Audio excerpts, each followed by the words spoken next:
বাংলাদেশের পলাতক সাবেক প্রধানমন্ত্রী শেখ হাসিনাকে নিয়ে অতি সম্প্রতি প্রধান উপদেষ্টা ডক্টর ইউনূস কঠোর ভাষায় কথা বলেছেন। ভারতের সংবাদ মাধ্যম পিটিআইকে দেওয়া সাক্ষাৎকারে ডক্টর ইউনূস বলেছেন, ভারতে শেখ হাসিনাকে চুপ থাকতে হবে। পিটিআইকে দেওয়া ডক্টর ইউনূসের সাক্ষাৎকার ভালোভাবে নেয়নি ভারত, আর এতে জাতিসংঘ অধিবেশনের ফাঁকে মোদির সাথে ডক্টর ইউনূসের দ্বিপাক্ষিক বৈঠক নাও হতে পারে, এমনটি জানিয়েছে ভারতীয় সংবাদ মাধ্যম হিন্দুস্তান টাইমস। সম্প্রতি ভারতীয় বার্তা সংস্থা পিটিআইকে একটি দীর্ঘ সাক্ষাৎকার দিয়েছেন অন্তর্বর্তী সরকারের প্রধান উপদেষ্টা ডক্টর মোহাম্মদ ইউনূস। এই সাক্ষাৎকারে সাবেক প্রধানমন্ত্রী শেখ হাসিনা সীমান্ত হত্যা এবং তিস্তার পানি বন্টন সহ বিভিন্ন ইস্যু নিয়ে কথা বলেছেন তিনি। পিটিআইয়ের ওই সাক্ষাৎকারে ডক্টর ইউনূস বাংলাদেশের ন্যায্যতার ভিত্তিতে কথা বলেছেন, স্বাধীন সার্বভৌম বাংলাদেশের প্রধান হিসেবে কথা বলেছেন, আর এতে গায়ে লেগেছে মোদির। পিটিআইকে দেওয়া সাক্ষাৎকারটি ভালোভাবে নেয়নি ভারত। ভারতীয় কয়েকটি সূত্র সংবাদ মাধ্যম হিন্দুস্তান টাইমসকে এ তথ্য জানিয়েছে। না প্রকাশে অনিচ্ছুক একটি সূত্র বলছেন, পিটিআইকে দেওয়া ওই সাক্ষাৎকারে ডক্টর ইউনূসের দৃঢ়চেতা বক্তব্যের কারণে জাতিসংঘের অধিবেশনের ফাঁকে ডক্টর ইউনূস ও ভারতীয় প্রধানমন্ত্রী নরেন্দ্র মোদির মধ্যে কোনো দ্বিপক্ষীয় বৈঠক নাও হতে পারে।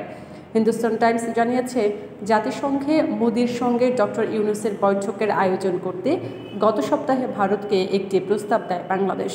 এ নিয়ে এখনও ভারত থেকে কোনো আনুষ্ঠানিক জবাব আসেনি, কারণ নিউ ইয়র্কে মোদির দ্বিপক্ষীয় বৈঠকের বিষয়টি এখনও চূড়ান্ত করা হয়নি।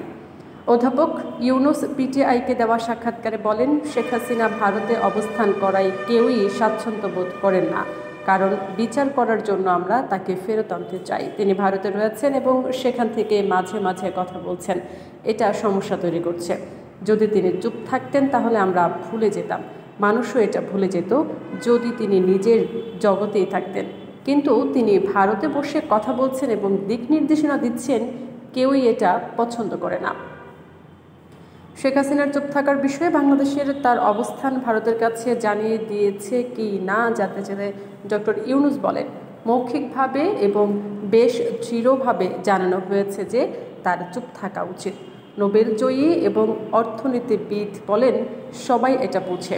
আমরা বেশ দৃঢ়ভাবে বলছি যে তার চুপ থাকা উচিত। এটা আমাদের প্রতি অশুভ বন্ধুসুলভ আচরণ।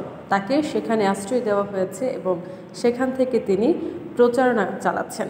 তিনি যে স্বাভাবিক নিয়মেই ভারতে গেছেন তা নয়, জনগণের অভ্যুত্থান এবং জনরোষের কারণে তিনি পালিয়ে গেছেন।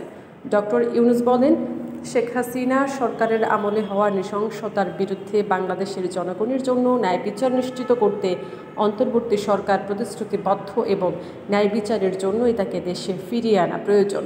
তিনি জোর দিয়ে বলেন, হ্যাঁ, তাকে ফিরিয়ে আনতে হবে, তা না হলে বাংলাদেশের মানুষ শান্তিতে থাকবে না। শেখ হাসিনা যে ধরনের নৃশংসতা করেছেন তাকে এখানে সবার সামনে বিচার করতে হবে। ওই সাক্ষাৎকারে ভারতের কঠোর সমালোচনা করে ডক্টর ইউনূস বলেন, আওয়ামী লীগ ছাড়া অন্য রাজনৈতিক দলকে ভারত যে ইসলামিক দল মনে করে সেটিও ঠিক নয়। ডক্টর ইউনূসের কথাই বাংলাদেশের 18 কোটি মানুষের কণ্ঠধ্বনির প্রতিফল হচ্ছে এবং বাংলাদেশের আপামর জনতা ডক্টর ইউনূসকে সমর্থন করছেন।